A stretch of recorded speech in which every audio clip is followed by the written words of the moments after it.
again. I had to. My phone was tripping, man. I'll post uh, what I did after that. I recorded just a little thing of that little zither thing. But shoot, I was saying that music could do a lot for cats, man. Like, and some cats just say, oh, like they don't really take what they have as a vehicle. Now, in different cultures, there are definitely things that music is used for. It doesn't have a nihilistic philosophy like a lot of us do here in America and the Western places right here. You got in Africa, like music is used for everything. I mean, there's even um, music for giving birth. No lie, I have friends that are African drummers, and they can tell you that.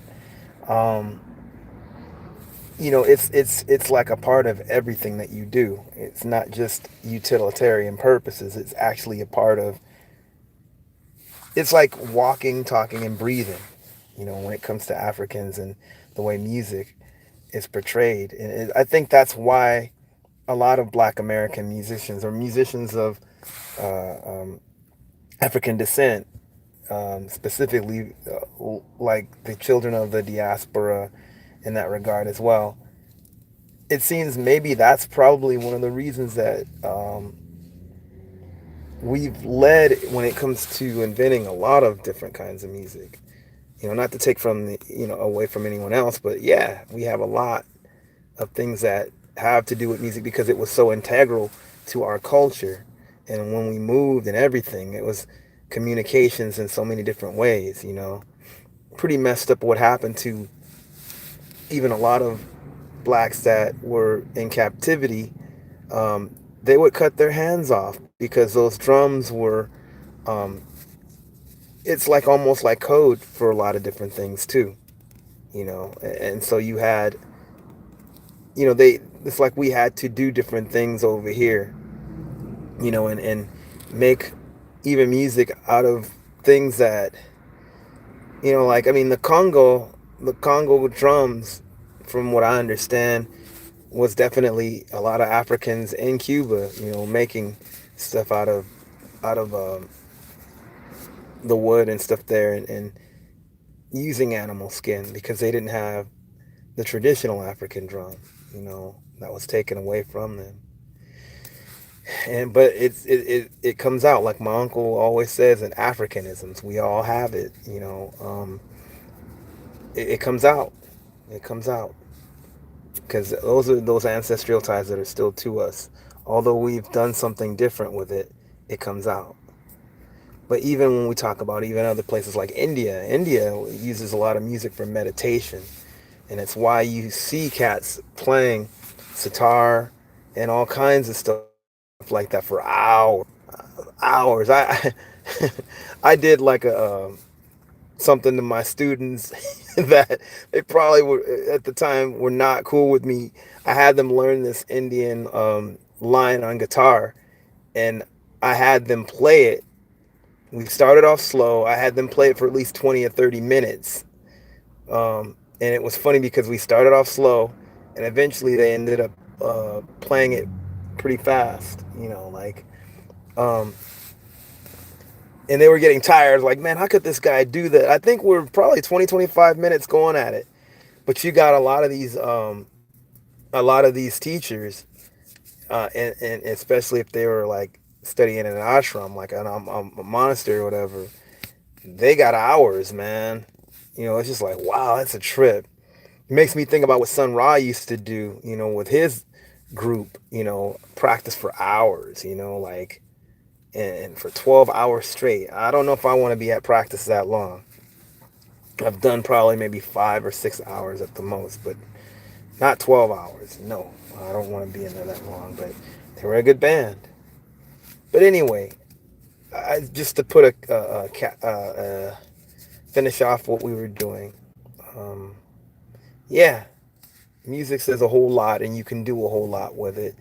Lashid for You had an interesting live stream this morning, which was a great. I like her content. I like what she does. I like her conversations. But her question was, is hip hop satanic? And in my opinion, I will say no. No, it isn't. I'll say the same thing for heavy metal and any other music. What's satanic is the energy of the satanic person that would put that into that. The question I ask that person, or any of the musicians playing it, or even the person um, playing it, sorry, I didn't mean to repeat myself, is that person satanic? And what energy is he putting into it? A friend of mine, even, the guitarist I had in my band at one point, said it's the energy that you put into it. I believe that. I don't believe that certain music is possessed by anything. That's a Western concept, But I do believe that there's certain spirits, if you're invoking certain, deities, yeah, that's where it goes into that. For me, because I believe that God is the ultimate, He is the ultimate creator when it comes to sounds and music and all that. I could use any sound, I could use any kind of sound to pretty much continue a conversation. I don't believe that sounds are evils, but it's what one puts into those sounds and what some invokes with those sounds. That's what, that's when it becomes evil in that regard, or even good. A lot of people don't realize that. It was funny, um, in the Middle Ages, there was this thing called the devil in music. It was like a tritone.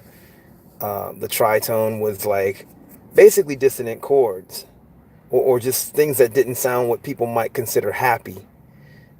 Very Western concept, because in the East they use those tritones. I know this personally because of where I go to church. I don't like Western chant music. It just doesn't do anything for me.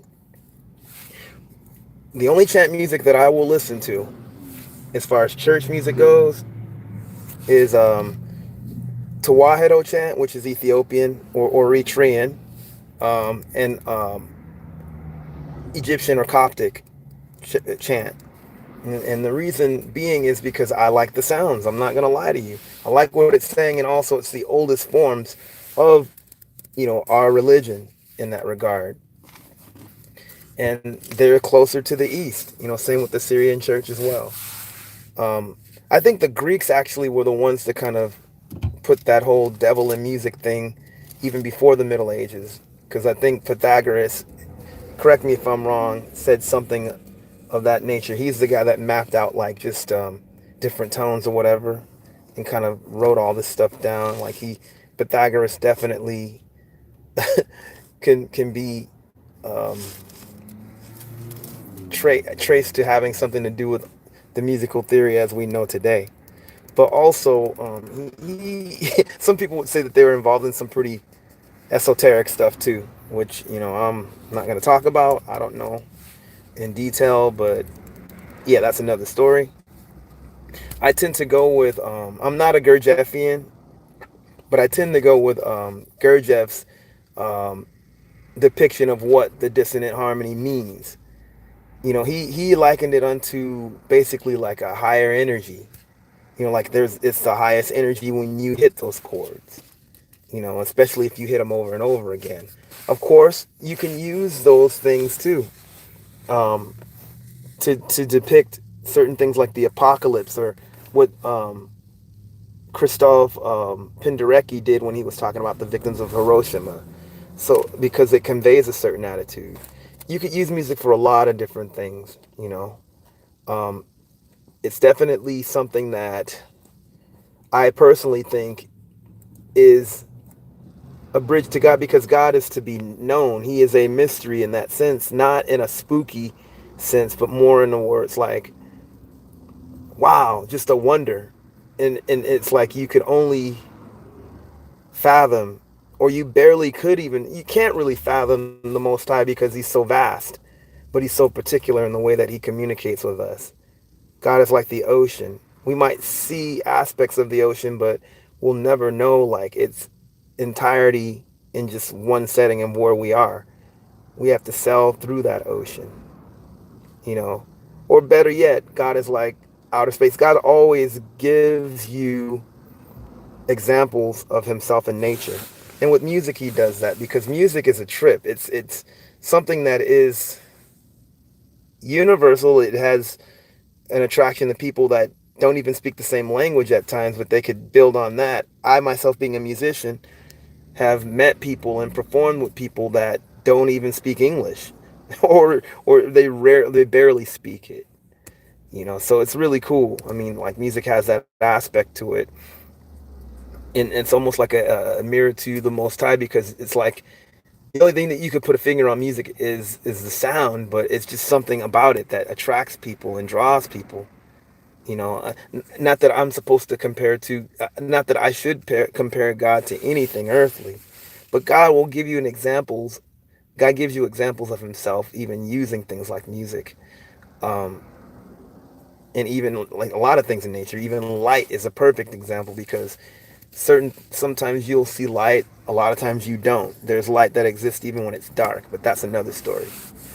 Anyway, I do believe that you could use music for good and bad.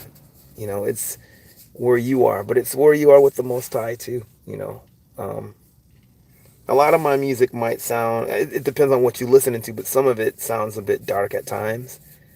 But I mean, like, even if you look in the Bible, for all you guys that are into the Bible and stuff like that, David wrote the Psalms, and all of his songs were not the happiest. And then they ended up prayers too that are recited as well, at least um, in certain contexts.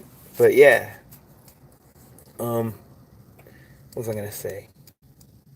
There's so much to talk about when it comes to music, but I just wanted to give you guys a brief description in the other video I did before I was cut off.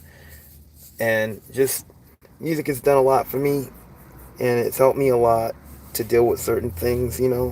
But also, it's kind of helped me work with even the youth, and that's definitely important.